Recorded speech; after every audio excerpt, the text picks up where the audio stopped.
Assalamualaikum warahmatullahi wabarakatuh. Kembali lagi dengan aku Wika Nasari dengan channel 23028. Di sini aku akan menjelaskan materi dari mata kuliah akuntansi perpajakan dengan materi seperti yang sebelumnya, tetapi ini lanjutannya. Nah, yaitu konsep pengakuan akuntansi pajak tentang investasi pada entitas anak dan properti investasi. Langsung saja, cus. Nah, akuntansi pajak atas perolehan aset tetap. Akuntansi pajak atas perolehan aset tetap merupakan proses pencatatan dan pengakuan aset tetap yang diperoleh perusahaan dengan memperhatikan perbedaan antara aturan akuntansi komersial dengan ketentuan perpajakan. Nah, dalam akuntansi komersial, aset tetap diakui sebesar harga perolehan, yaitu seluruh biaya yang dikeluarkan hingga aset tersebut siap digunakan, seperti harga beli, biaya pengiriman, instalasi, dan pengujian.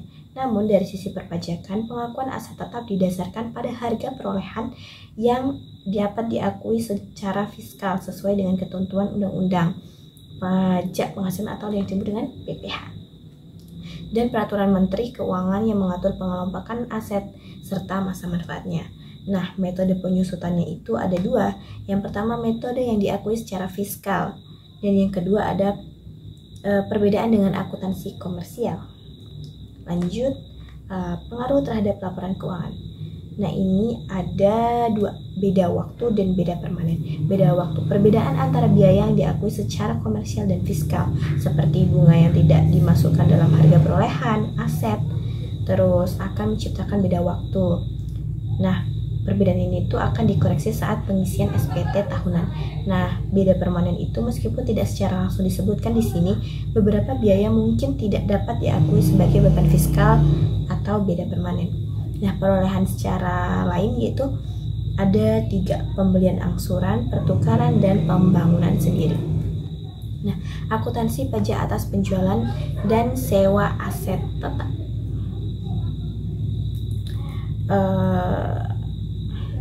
Nah, itu adalah membahas bagaimana transaksi penjualan maupun penyewaan aset tetap diakui, diukur, dan dilaporkan baik menurut akuntansi komersial maupun peraturan perpajakan atau fiskal.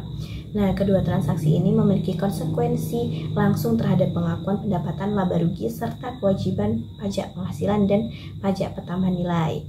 Nah, akuntansi pajak atas sewa aset tetap itu akuntansi komersialnya PSAK 73 IFRS 16 mensyaratkan hampir semua sewa diperlakukan sebagai sewa pembiayaan atau finance lease bagi penyewa lease kecuali sewa jangka pendek atau kurang dari 12 bulan atau 1 periode. Nah, akuntansi pajak ini Undang-Undang PPh, ketentuan pajak memiliki kriteria yang spesifik untuk membedakan jenis sewa berdasarkan substansi ekonomi dan durasi sewa. Nah, pajak penghasilan atas penghasilan sewa, sewa tanah atau bangunan penghasilan sewa ini dikenakan PPh final yang dipotong oleh pihak penyewa. Sewa aset lain atau tanah bangunan itu penghasilan sewa ini merupakan objek PPh non final yang akan diperhitungkan dalam PPh akhir tahun. Lalu ada akuntansi pajak atas penyusutan aset tetap. Itu merupakan bagian penting dalam pengelolaan keuangan dan perpajakan perusahaan karena berpengaruh langsung terhadap perhitungan laba fiskal dan beban pajak penghasilan atau PPh. Dasar hukum dan tujuan penyusutan fiskal itu diatur terutama oleh pasal 11 Undang-Undang PPh dan peraturan pelaksana atau PMK yang menentukan pengelompokan jenis harta dan masa manfaat untuk tujuan perhitungan penyusutan yang dapat dikurangkan dari penghasilan kena pajak. Nah, tujuannya itu mengalokasikan biaya perolehan aset selama masa manfaat untuk menentukan biaya yang dapat dikurangkan secara adil dan mencegah manipulasi beban. Nah, pengelompokan masa manfaat itu atau yang disebut dengan kelompok penyusutan itu ada 4. Kelompok 1 itu masa manfaatnya 4 tahun, kelompok 2 8 tahun, kelompok 3 16 tahun, dan kelompok 4 ada 20 tahun. Metode penyusutan yang diperbolehkan itu secara umum pemerintah mengizinkan 2 metode, yaitu garis lurus atau straight line, alokasi biaya per tahun sama selama masa manfaat, terus saldo menurun, proporsi terhadap dari nilai tercatat. Nah, jadi ada 2 itu, garis lurus dan saldo menurun. dasar perhitungan nilai yang disusutkan, harga beli bisa dikurangi potongan atau diskon yang dapat didistribusikan, ditambah biaya langsung yang diperlukan agar aset siap digunakan. Tetapi PPN masukan yang dapat dikreditkan tidak boleh dikapitalisasi menjadi dasar penyusutan. Jika PPN tidak dapat dikreditkan, maka masuk ke dasar perolehan. Biaya pembiayaan bunga umumnya tidak dikapitalisasi ke dasar fiskal, kecuali ketentuan fiskal mengatur sebaliknya. Nah, akuntansi pajak atas pertukaran aset tetap. Pertukaran aset tetap itu merupakan transaksi di mana suatu perusahaan menukar aset tetap lama yang dimilikinya dengan aset tetap baru, baik secara langsung barter maupun disertai tambahan kas. Tujuannya itu untuk memperbarui, meningkatkan kapasitas atau mengganti aset yang sudah tidak efisien. Dia itu pengennya tuh kayak mana? Misalnya ada sebuah bangunan yang sudah lama nih. Nah, dia itu ingin menggantinya ke yang baru, yang lebih layak atau bisa digunakan dengan lebih gitu. Nah, akuntansi pajak atas pertukaran aset tetap itu perlakuan akuntansinya menurut PSAK dalam akuntansi pertukaran aset tetap dicatat berdasarkan nilai wajar dari aset yang diterima atau diserahkan, tergantung mana yang lebih dapat diukur secara andal.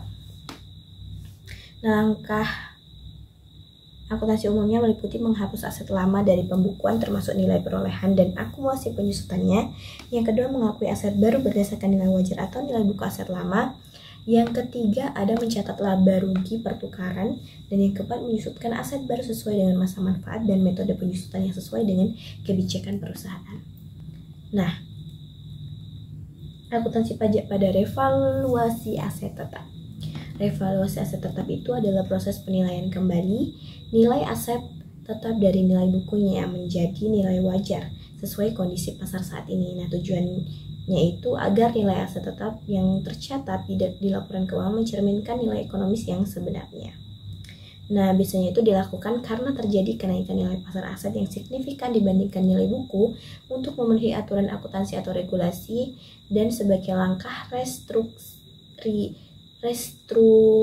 restrukturisasi keuangan, terutama untuk memperbaiki rasio keuangan. Nah, dasar akuntansi revaluasi itu menurut PSAK 16 tuh tentang aset tetap terdapat dua model pencatatan aset tetap. Yang pertama model biaya atau cost model, dan yang kedua ada model revaluasi atau revaluation model. Nah, perlakuan pajak atas revaluasi aset tetap itu secara perpajakan, revaluasi aset tetap termasuk objek pajak penghasilan karena menimbulkan selisih kenaikan nilai aset yang dianggap sebagai tambahan kemampuan ekonomis atau penghasilan. Nah, namun Undang-Undang Pajak memberikan fasilitasi pajak khusus apabila revaluasi dilakukan sesuai peraturan yang berlaku. Nah, dampak akuntansi dan fiskal setelah revaluasi itu dari sisi akuntansi, yang pertama nilai aset tetap meningkat sesuai nilai wajar baru. Yang kedua, akun surplus revaluasi diakui ekuitas bukan laba rugi. Penyusutan akuntansi di masa depan didasarkan pada nilai baru setelah revaluasi, dan jika kemudian aset tersebut dilepas, maka selisih surplus revaluasi dapat direklasifikasi ke saldo laba. Nah, dari sisi fiskalnya ini, yang pertama, dasar penyusutan fiskal berubah menjadi nilai revaluasi jika disetujui DCP. Terus yang kedua, PPh final atas revaluasi harus dibayar dan tidak dapat dikreditkan. Dan yang ketiga, perbedaan antara penyusutan akuntansi berdasarkan nilai revaluasi dan penyusutan fiskal berdasarkan nilai lama jika belum disetujui DCP dapat menimbulkan beda temporer dalam rekonsiliasi fiskal. Nah, itu saja yang dapat saya sampaikan. Kurang dan lebihnya saya mohon maaf. Saya akhiri. Wassalamualaikum warahmatullahi wabarakatuh. See you. Bye-bye.